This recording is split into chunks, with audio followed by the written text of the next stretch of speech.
Для заполнения предварительной информации по перевозке, подлежащей отслеживанию с применением навигационных пломб в информационной системе Транзит, необходимо.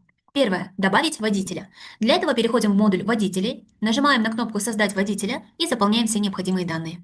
Имя, фамилия, отчество, телефон, электронная почта, номер паспорта или ИИН, адрес, страна регистрации, а также данные по доверенности от компании. Для этого нажимаем на кнопку «Добавить доверенность», далее заполняется номер доверенности и выбирается период ее действия. Кроме того, можно добавить и сам файл доверенности.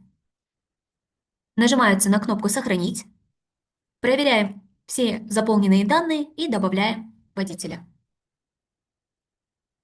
Далее, для создания транспортного средства переходим в модуль «Транспортные средства» и нажимаем на кнопку «Создать транспорт». Заполняем данные по номеру транспортного средства. Выбираем тип транспортного средства, а также страну регистрации.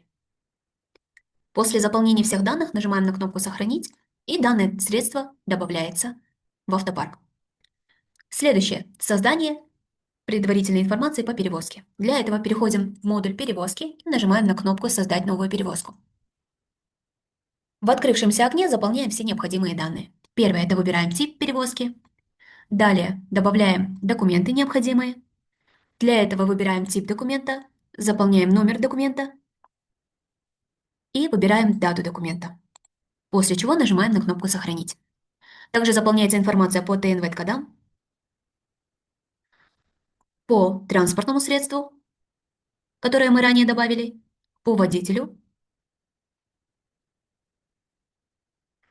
И также выбирается маршрут следования. Выбирается точка отправки. Выбираем необходимый таможенный пост, к примеру, у нас Нуржола. Далее выбираются промежуточные страны, если необходимо, к примеру, Российская Федерация, и выбираем пункт назначения. К примеру, это будет у нас ТЛЦ Минск, Беларусь. На карте мы видим предварительный маршрут, по которому можно следовать. Рассчитывается кратчайший автомобильный маршрут, расстояние 4932 километра, длительность и также сегменты маршрута. После чего заполняются данные о предполагаемом количестве навигационных пломб, и, как мы видим, стоимость перевозки автоматически была рассчитана в соответствии с тарифами, представленными всеми национальными операторами. После заполнения всех необходимых данных нажимается кнопка «Создать перевозку». Создание перевозки завершено. При переходе в модуль перевозки мы видим нашу созданную перевозку со статусом «Запланировано». Пополнить баланс компании можно двумя способами. Первый – посредством банковской карты Visa либо MasterCard. Для этого переходим в модуль «Личный счет», далее нажимаем на кнопку «Пополнить баланс компании», выбираем банк, вводим необходимую сумму, далее нажимаем на кнопку «Пополнить» и заполняем данные карты. После чего нажимаем на кнопку «Оплатить», и указанная сумма упадет на текущий счет компании.